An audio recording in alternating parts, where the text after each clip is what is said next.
Why some people can succeed while others cannot succeed? I start with small, like 1,500. Do you remember like what kind of products did you start to sell at the beginning? I actually still do retail arbitrage and Oh, wholesale. I cross it to the border and I actually make really good money with that. One of my specialty, I'm really good with research. what is the key to succeed on Amazon? I know some people they would stock up for a month or something. That's not my strategy. For product sourcing, so my best advice is Hello ladies and gentlemen, today BQool invited Sheryl, who is not just a successful Amazon seller but also a mom of 2 kids.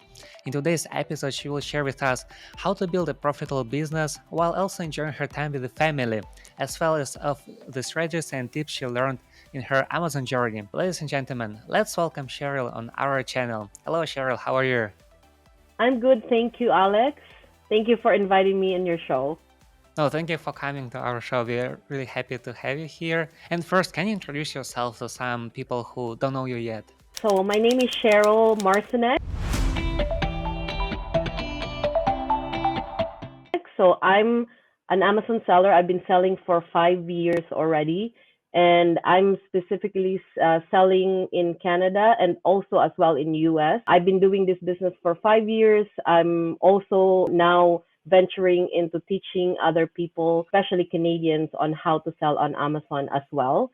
So that's what I do. I have 2 kids. I'm a full-time mom, but at the same time, also a full-time entrepreneur. What was the key reason for you like to start Amazon business? Just to give you a little bit of a background, so before I become an Amazon seller, I came here in Canada as an immigrant when I was 20. When I came here, I worked as a nanny. During weekends, I would go to school in order for me to be able to, like, at least not work as a nanny like all the time, right? So I end up being in the medical field. But when I was like, I think around 20, I'm not sure how old am I, but I met my husband here and we decided to sell everything and travel the world. That's what we did, right? Oh, So mm, yeah, so we decided to go back to Asia. So I came from Philippines, but we decided we live in China, we live in Vietnam. And during that time, like we were having so much fun. Like we didn't think about like, oh, we need to settle in Canada, we need to buy a house, we need to do this, nothing. So when we came back, after 7 years on and off in Asia, when we came back, guess what? Like I don't have a job anymore because when I try to apply for the position I have, the salary is already so low. And they're saying to me that, well, there's so many people who want this job. If you don't want it, mm, then we don't want to hire you, right? So I was right. like stated, we have some savings, but it's not enough. So my sister told me, okay, why don't you work in Longos? Longos is a supermarket here. So I was in a bakery, like baking, bread every day. And that time, my son was so young. So when I gave birth to my son in Asia, and when I came back here, I don't understand how people are doing it, right? Like, I know like here in Canada, it's so busy. Like everybody works, and then you need to take care of the family, you need to take care of the kids. And I was like, how do I do that? So I would work 6 o'clock in the morning, leaving my son, and he would cry, and that's the wake up call for me. So I said to myself, like after 3 months of working in a bakery, I said to myself, I don't want my son to grow up not knowing me and I'm not gonna be there, right? So Mm, that's my main reason. So I decided to just like that time I'm already dabbling in Amazon. Before we came here, I already like when we were in China, living in China, I'm already looking at possibility of doing e-commerce or something online, right? But I didn't know that Amazon is actually big. I'm just like doing it little by little, but really not serious with it. But that was the time that, you know what? I told my husband, we're going to make it work. I'm just going to quit my job and work full time as an Amazon seller. And you make the money while I'm going to try to make money out of Amazon. And that's what we did. To be honest, in the beginning, we use a lot of credit cards to start this business because we don't have money. So, right. for us to get by, I've been using like I applied to so many credit cards. I use other people's money basically, right? So I would use the credit card. I will buy inventory. I would resell on Amazon, and guess what? It worked. That's how I grew. Like after a year, I decided. I said to my husband, "Okay, I think we're making enough money to get by. Let's move to Niagara region." So Niagara region is away from like the city, but it's cheaper rent. So if my rent in a small two-bedroom apartment in Mississauga, it's like 1,650, I would just add $200. It's already a house in Niagara region. We were thinking, okay, maybe we could do that. That was pandemic, and nobody wants to rent. In a regular time, maybe nobody would want to do it with us because it's too risky for them to be able to rent it on a someone who doesn't have enough income. But because it Mm-hmm. was pandemic, they also need a renter. Nobody wants to move. So they took us and we pay 1,920. So the bottom part, the basement of the house, we turn it into a warehouse, and the top part we turn it is as our living space, right? So Oh, during the mm-hmm. time, yeah. So I asked my husband, "You quit the job, also, we're gonna make it work." So for us, I think the key to our success is that because we never give ourselves any chance to fail. Either Right. we fail, we said we fail, then we go back to China, or if we make it work, then we're gonna be staying here, right? And that's the start. After that, like it just snowballed into like $1 million sales every year Wow. already, right? So Yeah, I that's think my yes. story. Yeah, I think your story is really inspiring. You basically like went like all in, like, and you make it out, like you make it succeed. So that's really great. And then like back then, like how much money did you start with? Do you remember? Um, so I start with small, like 1,500 or something like that, and then I just tried it. And then, as I've said, I use credit card. So when I see that there's potential, I start to apply for credit cards to in Mm, order for me to have more capital. For people who's starting, if you think like 1,500 is enough to do it, it can work, but it's not gonna be that like it's gonna be fast that in a year you're already making like thousands of dollars, right? So if you mm-hmm. also want to make it in thousands of dollars, of course you also need to put investment, which is a capital. But for us, it didn't hinder us because we don't have money from not growing. So for us, we just become creative and say, okay, let's use other people's money and then do it because there's no other way. And it pays for us, and we managed to actually buy a house after Wow. Mm. 3 years of doing it because of Amazon selling. We just need to be smart. Yeah, yeah, that's true. And like, don't be afraid to risk, right? Because like, if you don't risk, like, you actually risk even more because of not trying, as some Yes, people say. very true. And do you remember like what kind of products did you start to sell at the beginning? I sell everything. I'm noticing I'm now teaching, and a lot of students actually, that's their struggle in the beginning. They feel like the only way to make money is by selling groceries, right? So they're so focused into like, oh, I need to get ungated in order for me to start making good money. Guess what? When I was new, I actually never applied for ungating because I'm just very patient in looking for. I sell everything from dog food to cleaning supplies to anything like to do with insects and groceries and stuff. So whatever I can come up with, like for example, I would spend like 6 hours in a store because with me I'm more into like I'm a visual person, so I Mm-hmm. like to see the products. I would spend 6 hours in store just looking for product to sell, and with that, if I come up with one whole cart, like after 6 hours, I'm already happy. So I sell everything. So at the beginning, you start with retail arbitrage, right? Yes, I actually still do retail arbitrage and wholesale. Oh. A lot of my products are still with retail arbitrage. I used to have a big wholesale account that I just let go because everything tanks down as well. So Mm-hmm. now I'm back to more on retail arbitrage Oh, than okay, wholesale. that's interesting. So like right now, like, do you also do like online arbitrage, or like not for now? Just this January, we decided to transition in more automation because I'm really so busy with my coaching business as well. So I've been teaching people to on how to start. So I don't have much time anymore because we're already 5 years in this business. A lot of our products, even if it's arbitrage, are or it's called replans, right? So we just buy Mm-hmm. it over and over. So we don't need to like I don't need to be in the store all the time. So most of my times, if I'm gonna be sourcing, it's online. So what we do is we buy online. Some of them are pickup, but some of them goes directly to the prep center already. Oh, okay. With me, I also sell a lot in the US and focusing on Canadian products. I cross it to the border and I actually make really good money with that, like double digit profit every month. And I actually have a course for that because I want to share this to Canadian sellers who's interested in doing that as well, because it's really like good niche to find in a very big market, which is Amazon US. And right now, like you sell like on United States market and in Canada market, right? For the Yes, marketplaces. I sell both on both platform. I maximize And my profit, you know. right, right, right. How does it work for you, like to open the business like in the United States? Because you basically don't touch the product, right? Like you don't like physically locate it in United States. Like so, how does it work that you are able to sell in other marketplaces? So with the way it works, and so for Canadians, for I'm gonna be specific with Canadians. So we do have a treaty, right? So we don't need to open any business account or business in US in order for us to sell. All we need to do is just input our business information, and then we need to file in the tax setting. You use there's something called W8BEN. So you just Mm-hmm.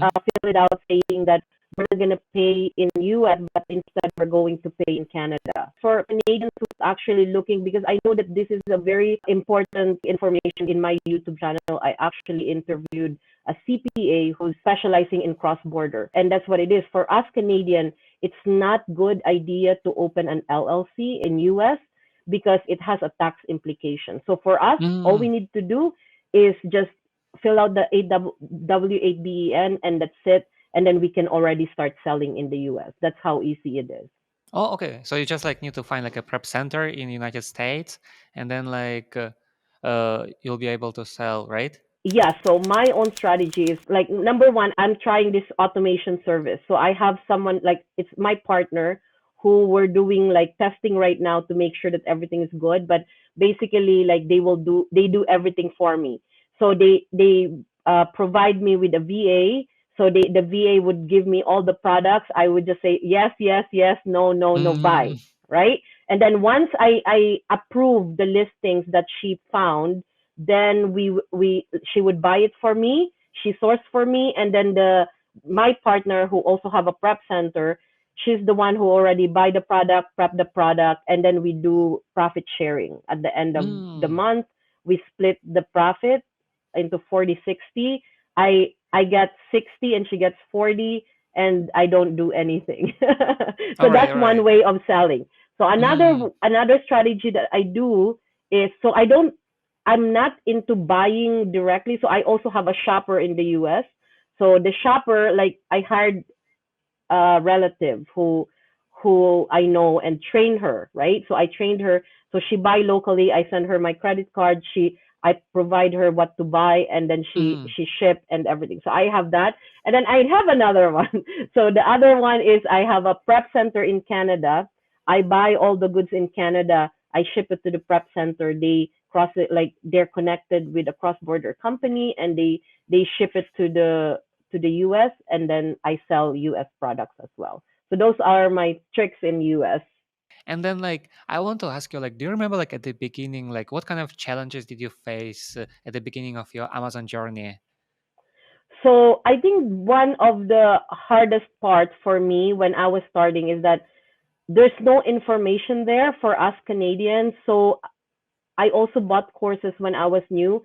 I went I bought courses for US. So all the information I got from US. So even if there's information there, um, I went directly to US. I sold in US, and the challenge is that there's lots of prices that's tanking. I don't know yet how to source, so that was hard for me. I keep on losing money, and then I went back to Canada. But in Canada, there's a lot of trial and error that I need to do in order for me to know how things work actually. Like for Right. example, with Keepa, there's so many like in the beginning, 5 years ago, a lot of the listings in Canada are actually can be migrated from the US, and there's a lot of listings there that like don't have a data. So all I do is like test, see if it will sell or not. So those are the challenges I got in the beginning, not having enough information for us Canadians. And that's the reason why I decided to do the courses, because I know that so many Canadians also are looking for this kind of information, but there's nothing there. It's all about Amazon.com, Amazon.com, but nothing for Canada, right? Right, Especially for right. arbitrage, specifically for Mm. arbitrage. There's not too much. So that's my challenge in the beginning on how to figure it out in Canada is instead of US. And also, like, I'm kind of curious. Like, do you buy like any like lead lists at the beginning, or you didn't do that? No, because I so what one of my specialty, I'm really good with research. Like I can sit in 1 hour and I can find a lot of listings. I'm very good with that, so I never really need to buy any lead list. I also don't want to spend money. Right, I right, guess right. I'm very thrifty, so I do everything on my own. Yeah, I think that's even better. I want to ask you, like, because like I know like there's like a lot of Amazon sellers. Like, I mean, I think like every day like thousands of sellers start to sell on Amazon. But what do you think? Like, what is the key to succeed on Amazon, or maybe like why some people can succeed while others cannot succeed? What do you think about this? So I think one of the reason why people a lot of Amazon new Amazon seller would fail is number one, they're not consistent. Like as compared to me when I was new, I don't have a choice but to make it work. A lot of new Amazon seller, they're just willing to try it, and then when they encounter a little bit of issues and stuff, they usually give up on it. So those are one of the reason why you won't succeed. Number two is when you focus too much on issues. Like I am a very positive person, and that's one thing that I try to communicate with my students as well. That don't focus on things that's not working. If it's not working, then move on and find other products, right? So, for example, this product is having a lot of returns, then don't sell it anymore. Then find another product that won't have a return. But a lot of people are focusing so much on those issues that's dragging them down for them not to succeed. For me, that's one thing. And another thing is that a lot of I think sellers they don't have a really specific goal on how to make it work or how to succeed. So for example, for me, I do specific goals like for example, I want to make $100,000 in a month, Mm-hmm. or I want to make 2,000 or a million or whatever, 150,000 a year. So those are the things that you need to do if you want to succeed. Have a specific goal, know what you need to do every single week. And number three, I think, is constantly learning. Mm-hmm. If you want to succeed in this business, there's so much things that you need to learn. There's so many ways to sell, and all you need to do is keep on learning. If you want, buy course or study it on your own. There's so many YouTube videos as well, right? So keep on studying, know what other people are doing, what are they selling, listen to their stories, because when they share their stories as well, they share what are the tips and tricks and apply it to your business. That's the key to Mm-hmm. success in order for you to grow in this business. Yeah, I totally agree with you for that. Yeah, thanks for sharing that part. And then, like, I also kind of curious, like, what is the day to day like for your like for yourself, like as an Amazon seller? Like, can you describe like the day like in your life, like as an Amazon seller? Okay, so with me, my life now, like before I have the course, it's like I do full time with Amazon. But now, like I would describe my life this past 2 months or 3 months, right? So to be honest, with Amazon, I only work 2.5 days a week now, and my Mm-hmm. husband works 3 days a week. So we split the work. But I would say that this is not the way it used to be when I was starting. Okay, don't expect that because I do it only few, meaning you also can just do it and then you make millions. That's not how it Right. works, right? Yeah, or maybe like let's share like the day in your beginning, like when you just started Amazon's like selling on Amazon. Like, how was it? So in the beginning, when I was starting, of course, my day. So I do it full time, right? So I would start my day like after my kids like goes to school. When I was actually homeschooling, I also homeschooled for 2 years. In the morning, I would teach my kids first. So what happened that time is that I already have workers who works for me. So they come 9 o'clock, 9 to 4 o'clock, sometimes 9 to 5, 3 times a week. So I don't need to worry about packing. So all I do is to just manage them, give them the shipping plan, make sure that they would do it, and then at the end of the day, I just need to check on them to say, okay, did you finish whatever we need to pack? That's all I. So basically, it's all management. So I would teach my kids in the morning. After lunch, I would go down to check on them. I do like a lot of the, like, for example, um, product sourcing or research during the afternoon, and make sure that we're gonna have enough for the week, because I have targets. Like, for example, I would have, I'm very specific. Like, as I've said, I like to create goals. So for example, in a week I need to ship like 1,500 units, right? So that's my goal, and that's what I'm gonna do every afternoon to make sure that I'm buying enough, or I'm giving enough list to my husband. So my husband's job is to just buy products, and that's it. So in the beginning, we've been adding and adding a lot of new products. Day in my life now is that I only focus 2 weeks just to manage things. For example, make sure that the VA are I check whatever they're doing, and then I would sometimes also still find products, but not all the time. And I need to make sure that the prep centers, they're all on track. That, for example, I would say, okay, maybe make sure that by Wednesday you prep everything. I follow up with them. That's all I do. And also management. Like, for example, right now I'm doing taxes. Like, I'm gathering all the things for taxes. So it's more management. But I can afford to do that now because I work so hard in the beginning as well, right? Mm. So I make sure that I have enough products that would be automatically selling for me constantly.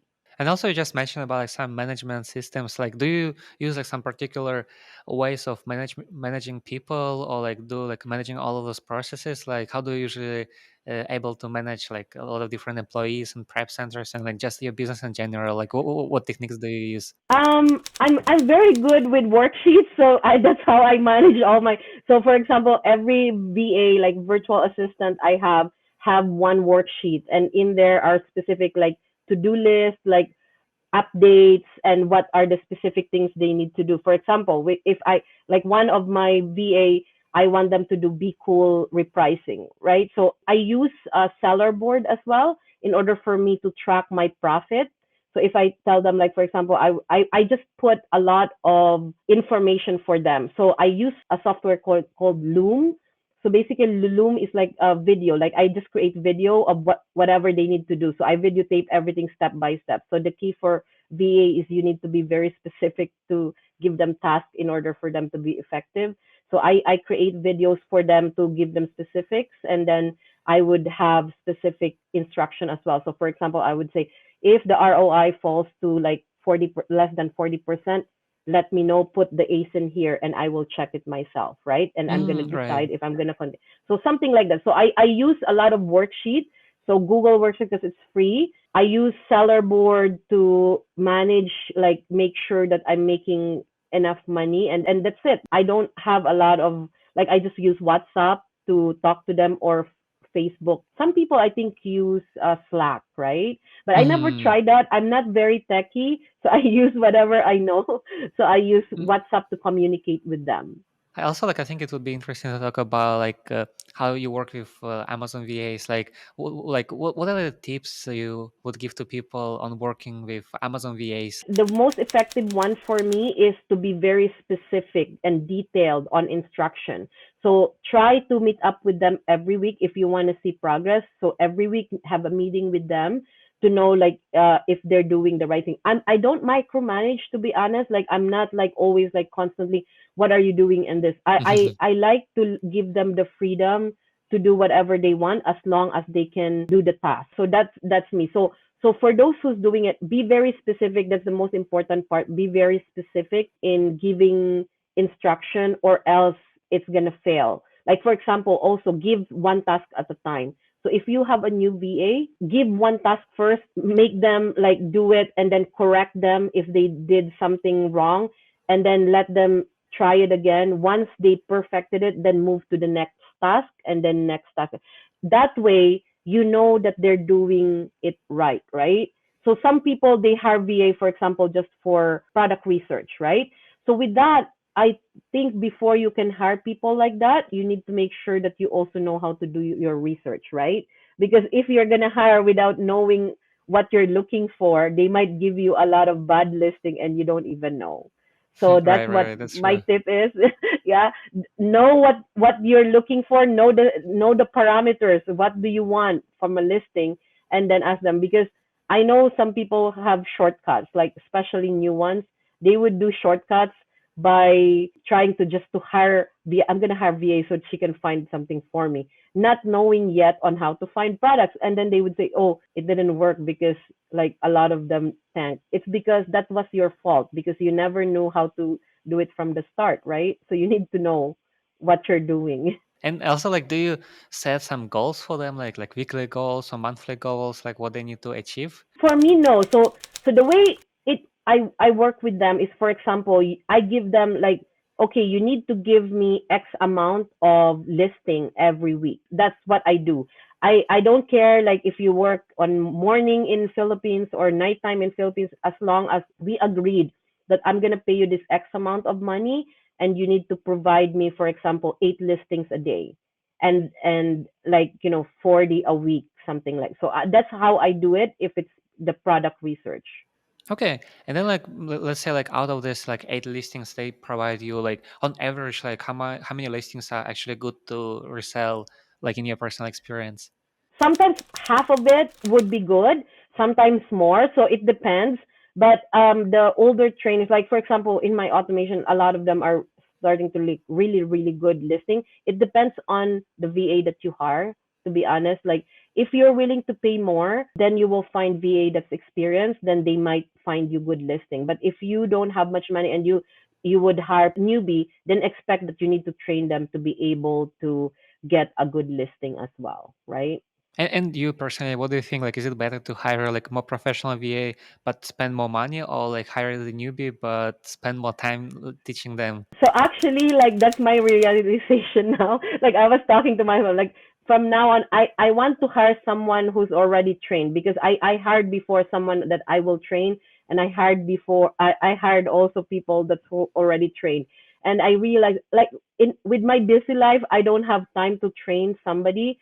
I want someone who knows. I'm willing to pay extra so that it can be faster. I don't need to worry of them. Like I just need to look at their work in the beginning, but I know that they're capable, and then just check. I'd rather pay more than like train from scratch. And in your business, like what kind of tasks do you usually outsource to other people? Bookkeeping, of course, like I'm not good with bookkeeping, so I outsource that.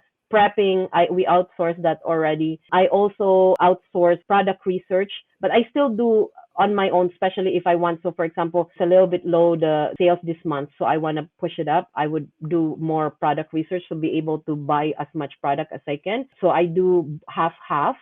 And then I do with them, for example, managing the softwares as well. But with repricing, I'm a little bit conservative on that. I try, like my husband is the one who's doing it, because I know some horror stories. So I'm a little bit scared that if I give it to them without them knowing what to do, that they might reprice it in a way that I'm gonna lose money. Yeah, so right, so right. with that, it's still under my husband's task, not the VA. So overall, that's what I give them tasks. Seller board, to manage the seller board, to find me products, and then during tax season, they need to help me with taxes, like all those online receipts and stuff like those. How do you usually look for products to sell? I have different methods. That's what I also teach in my course. I use softwares to do it. I use Keepa, I use Helium 10. That's my I use RevSeller in order for me to find products quickly. Before I used to do a lot of retail arbitrage to find products, but now it's more online because I don't have time to find a lot like doing retail. So what I do is, for example, I would just go in the store, take photos, and then those photos I would send it to my VA, and she's gonna scan through it. Like what I mean with scan is like look through it to see if there's products to be sold in there that would make money, and then I would be the last one to say, okay, this is good, and then if it's arbitrage, then I would ask my husband to buy it. That's how our process are for finding products. And then like usually how do you ensure that like this product gonna sell, this product gonna be like in demand? Like how do you usually forecast the sales? So we always do testings. All new products need to be tested because the true data is actually on your sales, right? No matter what they say. For example, they would say, oh, this one sells like X amount. For example, helium 10 can tell you, oh, it's X amount. Yes, that can be your guide, but at the end of the day, it needs to be your sales. I would test it until I can come up with, okay, how many pieces in 2 weeks it would sell. And then now I know I would gauge, okay, every week I need to ship this X amount or every month. I don't like putting my money in a product. I know some people they would stock up for a month or something. That's not my strategy because for me, I like to move my money like as fast as I can. I think max for me, if it's really fast selling, is 2 weeks. And same thing in US. In US, there's more fast selling product, and that's what I do. It's safer that way, right? With arbitrage, you don't know. It goes up and down. People can tank down the price. So the way to go is like not to go deep on products. Also, like usually for your like in your experience, like the numbers you see, like let's say like in Helium 10 or in other softwares, like the one like they predict the sales, like how they are different. Like is it like a huge difference or it depends on the product? I think I tried before two software that have similar, it's supposed to be give similar, but one, it's always different from the other. It's just their algorithm, but it's not a real like data that it's actually sold. Like, for example, they say 1,500, that is actually 1,500. Other software will say differently, right? I tested Yeah, this yeah. before and I test two things and I'm like, oh, it's different. So for me, the data that I trust is my sales. I always test product to be able to know exactly how much it will sell every month for me. For like ROI, like how much like ROI do you usually look for, or like how do you ensure that this item can be profitable for you to sell? Like, is there like a minimum ROI, like or margin you look for? I base everything for me based on ROI. I don't go for profit. I go for ROI because I want to know if I invested this, how much I get back. So the minimum I would go is 30, but a lot of my products are actually high. In the US, I would even have like 150, 300% Oh wow, ROI, to that's a be lot. honest. But yeah, but it's not a lot. Like it's not a lot that I would have that kind of product, but average it would be like my average ROI is actually like around 50, 60, but my minimum like I can't sell less than 30% net, meaning that's after all the expenses are paid. And then like if someone like want to do like the product sourcing, like what kind of tips can you give to those kind of people? Like is there like any specific things they should look for, or like some things they should try to avoid? So for product sourcing, so my best advice is don't, like if you are doing RA, don't skip anything. A lot of the newbie, that's what they do. Like they go there and then they look at the products and then they say, "Oh, this one sells. Oh, sold by Amazon, sold by Amazon. No, I don't want this anymore. I'll move to this thing." And then they would come back to me and say, "I didn't find anything." It's because like when you keep on like just going through, it's more of like you're not very meticulous. You're not doing it. I suggest to you like look at it like every single product and you will find something. So this is what I always tell my students. If thousands of sellers, okay, Amazon sellers are selling buying products on Walmart, Canadian Tire, No Frills, and they can sell and find products, why can't you, right? It's because there's Right, that's something true. wrong with your research. So this is, if you are a newbie, focus on one aisle at a time. When I was new, I did the whole Canadian Tire for I think 6 weeks. Every day I'm there 6 hours, 6 hours. I don't drive, okay? My husband would drop me off and then I would stay there for 6 hours. I would have water, I have a little snacks and stuff, and I would go. So my advice for newbie, one aisle at a time. And then if you're doing retail arbitrage, one aisle at a time, and don't miss anything. Even if it means you're going to input one by one, that's okay. Because guess what? After 6 hours, you're going to have few products in one day, right? If you don't want that, take photos. Take photos of those aisles, bring it home and do your research, and then come up with the list and go and back. So that's one of the best things to do as a newbie. And on for online arbitrage, what you can do is focus on one store also and go through different category. So I like to focus on niche, meaning what are the things that like interesting niche, right? That most people like would be willing to pay. For example, products that's like for dieters. Somebody who's on a diet would always pay for whatever things they need, even if it's overpriced because they need it. It's hard to find. I need to have it. I'm gonna buy it on Amazon. I do that. I do the same thing, right? So be creative in your thoughts. What are the products that people are willing to pay for? And focus on this niche. And I guarantee you, there's a lot of products there that people will be willing to pay X amount of money just because they need it, and you found it for them. Yeah, I think that's great tips. Thank you for that. And then, like, let's say, like, if someone wants to start a business like this year, like in 2023, like, how much money would you suggest them like to invest or to start with? So a lot of inquiry actually like falls on this one. And I would say so realistically $3,000 I think would give you enough volume that you can see progress faster. But if you don't have money, if you will stick into like for example just $600 to start with, if you will just reinvest and you're finding product that's at least let's say 15% profit, it will take you like maybe 6 months to start making $500 a month, something like that, or I think $1,000 a month, any amount. So for example you only have 1,000, focus on Dollarama, dollar store, there's so many. Focus on candies are $2 each.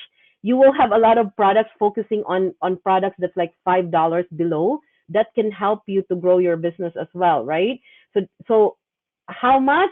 Like I would say even 1,000 would get you to where you are, but you need to know that there's also monthly fees that you need to pay and monthly expenses that needs to be considered as well, right? And also like the packing materials that you need in the beginning. So that like for example you need a weighing scale, but you can use whatever you have. But of course, printer, if you don't have printer at home, that's also money, right? So those are the things that you need to consider. So I would say like 3,000 to start is a good capital to start with realistically in order for you to be able to scale your business slowly. Okay, yeah, that's great. And then, like, let's say, like, you have this $3,000, and how would you spend them? Like, how would you like spend this $3,000 for like different, like, let's say, like for inventory, for like software, or maybe something else? Like, how would you invest this $3,000? I think for me in the beginning, I would spend most of it on inventory because inventory will make you money. So software, I can live with few, even just Keepa in the beginning is good enough. And then of course your subscription to Amazon, right? So and then be good with your materials, packing materials. For example, in the beginning I don't have money. I just bought a printers for $35 in marketplace so that I can have a printer. And the rest, like polybag and stuff, I just use the polybag. I go for Walmart for boxes. I never bought boxes when I was new. I would go to Walmart and ask them, "Hey, do you have boxes?" Go to the back of the big box stores, and they would have a lot of boxes there that you can use. So be thrifty in the beginning. Most of your money should go into inventory. So most of the money to inventory. Okay. And then let's say, like, if you yourself, like, you start your Amazon business like all over again, like, is there like anything you would do differently from what you did like at the beginning? Number one, I would like the one that I saw that helped me so much is when I hired help. So if I can afford it, if I would start this business over again and I can afford to hire help, that's the first thing that I would do, and also software to use for me to be able to find product faster. If I can afford it as well, I could have hired someone, a coach to help me right in the beginning so that I don't need to do all the trials and error, because that was like I cannot afford to hire anybody, so I just bought a course to help me. But still, it's a lot of trial and error. I know that, like for example, I have a student one-on-one that made millions, $1 million in sales. They Oh. even surpassed me within a year just because they have a coach.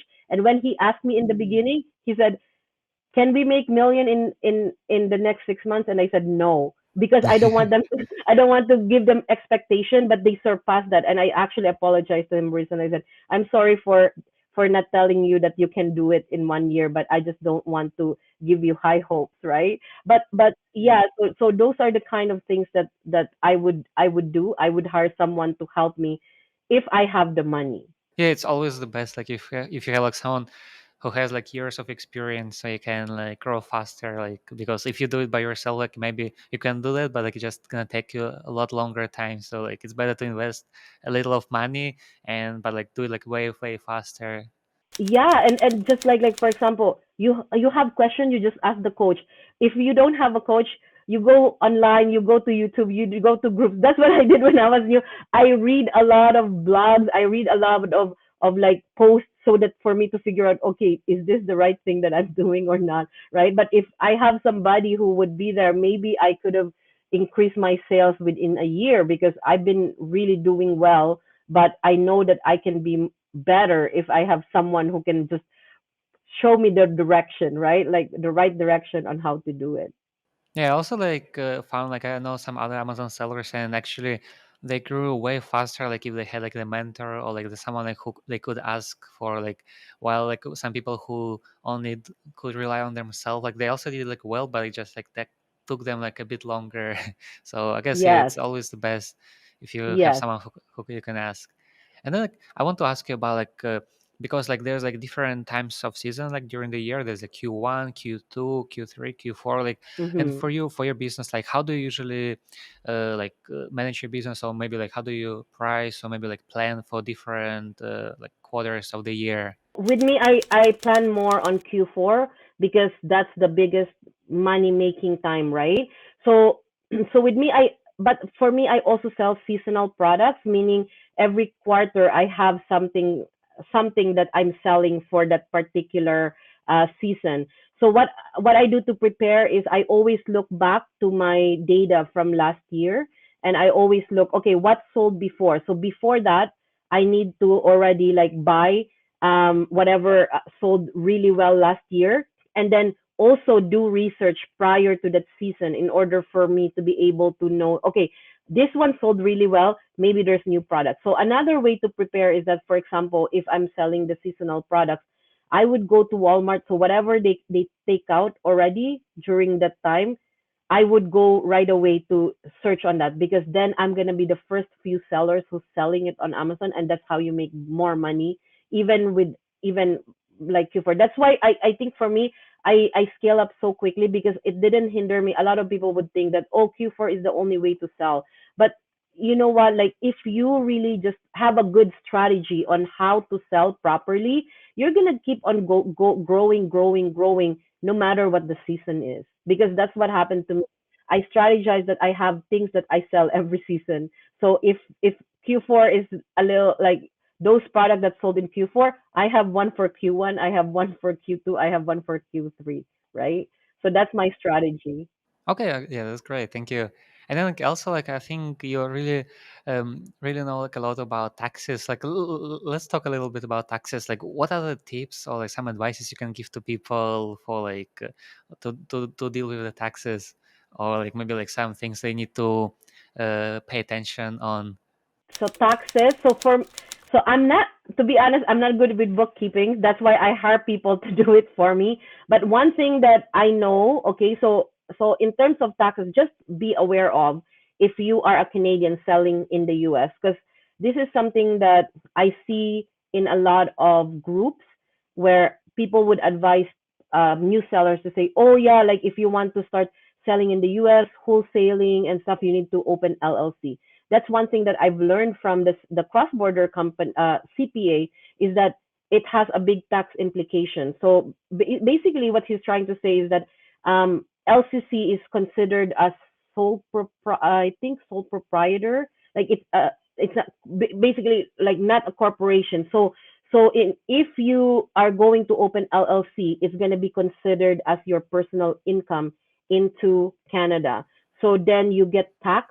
I think like you get taxed two times, like with your income, because it's not gonna go into your corporation, something like that. Like, if you want to know more about that, go to my channel Sheryl Marcinek in YouTube, and find my YouTube video with Akif Mohammed Akif. So he is the CPA cross border who explained it so well, and I learned so much actually on that. So that's one thing that I think people need to know, because they've been getting a lot of bad advice on this, and I've heard from him. I talked to him recently and said, oh, because of that video, so many are reaching out to me, and they're so nervous because they've been making millions already, and then here it is, now they didn't realize that they need to file paperwork. So as a Canadian, if we start making money in the US, even if we're not going to file taxes there, we still have forms that we need to fill out to tell the IRS that we made this money, but we're going to pay it in Canada. Those are the things that I never knew before.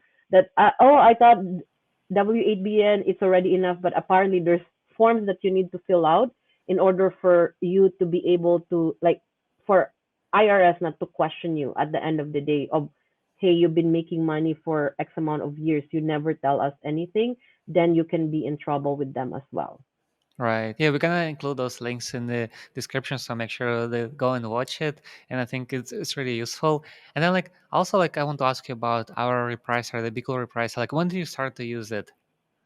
So I'll be honest, I didn't use repricer for I think 2 years. I was so afraid of repricer. I don't know why. Like when I was new, I've been repricing daily. I would just reprice daily, and I tried to do it one time, and then I feel like oh my sales went down, but I realized I just didn't know what I'm doing, right?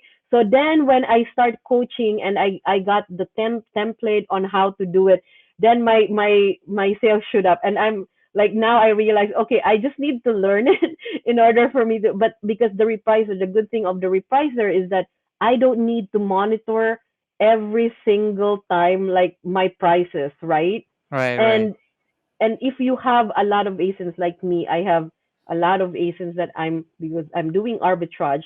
I don't have the time in the world to keep on looking like repricing it every single time. So the repricer really helped me to be able to have more free time and compete basically with the buy box without doing anything. That's great because I guess like at the beginning, like when you're not sure, like you're kind of afraid that like if you use it, it might not help you. But actually, when you start and you see results, I think this is the best way to prove like if it's something works for you or not.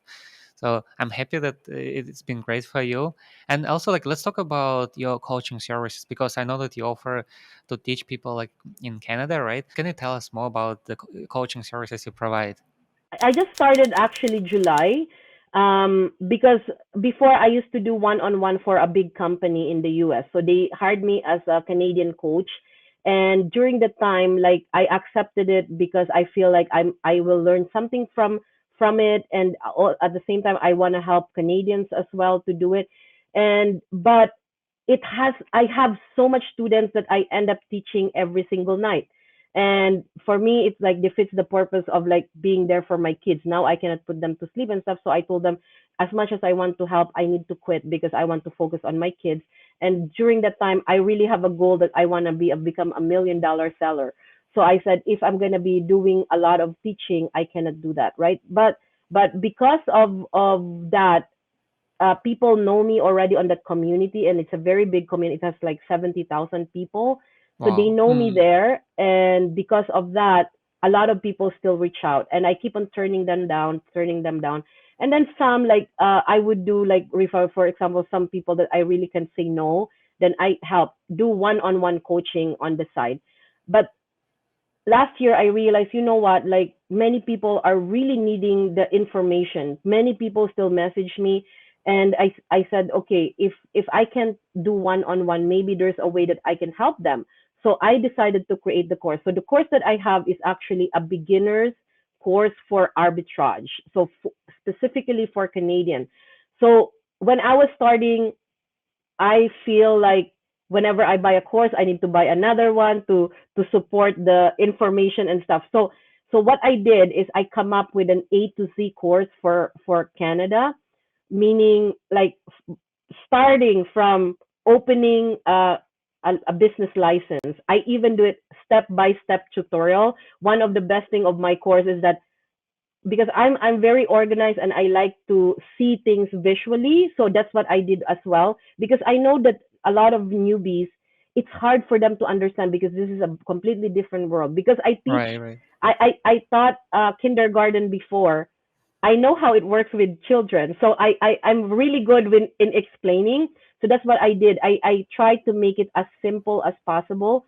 So they would get how to open a business account, how to open your Amazon account step by step. After you open an account, okay, what are the things you need to know before you even sell?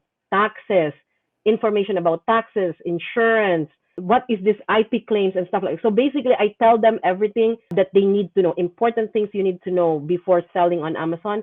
And then after that, I teach them all the methods I use in my own business on how to find profitable products. And then I have the ungating course there, even on that. So it's like basically everything, all Everything you the need to know. yes. With the ungating course, I even include all the suppliers. So a Oh, lot of people would sell this separately, like for money. I have that, but I include it in my A to Z course. And after they learn, after they make their first shipment, after that, what's the next? How to analyze product, how to use PPC, how to mm, use repricer. I include that in my course. How to use repricer, how to use seller board to know your profit, how to track your shipment, because these are the most important thing that you need to know as a newbie, and nobody come up with a course that's really like everything. So aside from that, I give them a VIP group where it's basically for those who purchase. I do offer like weekly, like 2 times a month. I do live Q&A. Any question you want to ask, I'm there for you. Then I also do 2 times a month live sourcing. And then whenever I have something new, like for example, training about VAs and other things that I think would help them, I also give extra trainings. That's for the beginners course. And then I just released also another course. It's a course for Canadians who wants to sell in the US, specializing in crossing it to the border, because that's how I make so much money. And I think the information I have right now is really good information that can make you a lot of money as well. So I want to offer this as well to my students. But this one, I would suggest for you to have it if you already like. if you have experience, right? Yes, because it's a very, I don't want you losing money. So have this if you know already what you're doing. This is a good course for you. I also show all the strategies I used to find all these products from Canada.